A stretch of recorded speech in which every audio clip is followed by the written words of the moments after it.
এবার শেখ হাসিনার হত্যার নির্দেশের ফোন রেকর্ডিংয়ের সত্যতা পেয়েছে কাতার ভিত্তিক সংবাদ মাধ্যম আল জাজিরার তদন্তকারী দল। এছাড়াও প্রকাশিত প্রতিবেদনে উল্লেখ করা হয়, রংপুরে আবু সাঈদের মরদেহের ময়নাতদন্ত করা নিয়েও তৎকালীন সরকারের উচ্চ পর্যায়ের কর্মকর্তারা হস্তক্ষেপ করেন।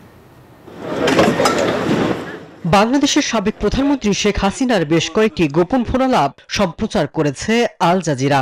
ওই ফোনালাপে ছাত্রদের উপর মরণাস্ত্র প্রয়োগ এবং হেলিকপ্টার থেকে গুলির নির্দেশ দেন স্বয়ং শেখ হাসিনা।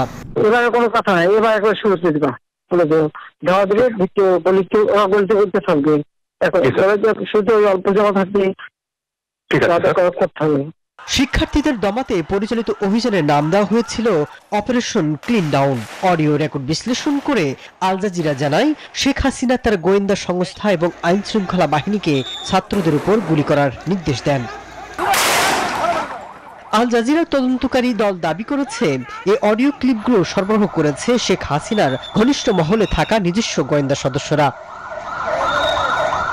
এছাড়া প্রকাশিত প্রতিবেদনে উল্লেখ করা হয়, রংপুরে আবু সাঈদের মরদেহ ময়নাতদন্ত করা নিয়েও তৎকালীন সরকারের উচ্চ পর্যায়ের কর্মকর্তারা হস্তক্ষেপ করেন। হত্যাকাণ্ড ধামাচাপা দিতে বিভিন্ন মহলে ফোন করেন তারা।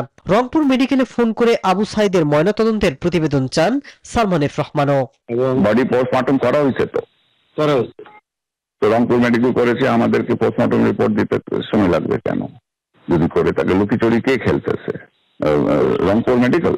আল জাজিরার দাবি, শেখ হাসিনা বর্তমানে ভারতে অবস্থান করছেন এবং তার বিরুদ্ধে বাংলাদেশের আদালতে মানবতা বিরোধী অপরাধের অভিযোগ গৃহীত হয়েছে। তবে হাসিনা এসব অভিযোগ নাকচ করে দিয়েছেন। Desk report, news 24।